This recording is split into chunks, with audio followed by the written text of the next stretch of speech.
আচ্ছা, এই যে আপনি বললেন যে বছর অন্তত একবার যদি স্কেলিংটা করা যায় তাহলে জি, দাঁত সুস্থ থাকবে, জি, জি, ভালো থাকবে। অবশ্যই। এই স্কেলিংটা আসলে যদি আমরা ছোট বয়সীদের ক্ষেত্রে চিন্তা করি বা টিনেজার যারা রয়েছে তারা কি আসলে স্কেলিংটা করতে না পারবে? এই মানে ক্ষেত্রে নির্দিষ্ট কোনো বয়সসীমা আছে বয়স কিনা? বেসিক্যালি আমরা ১০ থেকে ১২ বছর বয়সের পর থেকে স্কেলিং এর কথা বলি। হুম, হুম, তারপরেও দেখা যায় যে অনেক বেবির এত পরিমাণ ক্যালকুলাস জমে যায়, হুম, হুম। তখন সেই ক্ষেত্রে আমরা সুপারফিশিয়াল কিছু স্কেলিং আছে, আচ্ছা, হ্যান্ড স্কেলার দিয়ে বা আল্ট্রাসনিক স্কেলার দিয়ে খুব সফটলি আচ্ছা। কিছুটা করা যেতে পারে। তো তবে এই যে আপনি বলছেন যে বাচ্চাদের দাঁতে ক্যালকুলাসটা হচ্ছে। জি, তো এই জি। ক্যালকুলাসটা হওয়ার পেছনেও তো নিশ্চয়ই কোনো ব্রাশিং, কারণ রয়েছে টুথ যে ব্রাশিং, প্রপার ব্রাশিংটা তার ফল্টি টুথ হচ্ছে না। ব্রাশিং, জি, জি।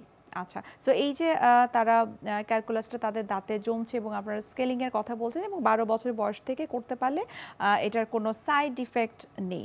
সো এই যে স্কেলিং করার কারণে অনেক সময় অনেকে বলে থাকে যে দাঁত পাতলা হয়ে যায়। সায়েন্টিফিক এক্সপ্লেনেশন আছে জি, নাকি এটা আসলে এই ক্ষেত্রে মিসকনসেপশন? আসলে মিসকনসেপশনটা হচ্ছে কি, এই ক্ষেত্রে হয় কি, স্কেলিং দিয়ে আমরা যখন স্কেলার মেশিন দিয়ে কাজ করছি, তখন আসলে দাঁতের প্রত্যেকটা সারফেসের এখানে এত পরিমাণ ময়লা বা টার্টার যেটা জমে থাকে, এটা চলে যাওয়ার ফলে একটা ব্যারিয়ারগুলি চলে যায়। পেশেন্টের মধ্যে একটা ভুল ধারণা হয় যে পাতলা হয়ে গেছে, আসলে তা না, ময়লাটা পরিষ্কার হয়ে গেছে, দাঁতগুলি একটু ফ্রেশ লাগছে। তখন এইটার সাথে একটু ইউজ টু হতে একটু সময় লাগে। তো ফার্স্টের দিকে আস্তে আস্তে ধীরে ধীরে মানুষ ইউজ টু হয়ে যায়, তখন যে না, এটা আসলে ময়লাটা চলে গেছে, এই জন্য একটু পাতলা লাগছে বা হালকা লাগছে।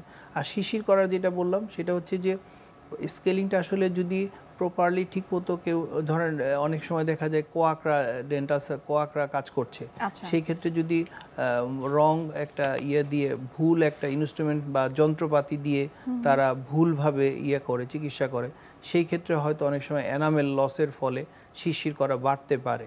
তো এই জন্য হয়তো আমাদের বাংলাদেশের জনগোষ্ঠীর মধ্যে একটা ভুল ধারণা আছে যে স্কেলিং করলে আচ্ছা। দাঁত শিরশির করে, আসলে তা না।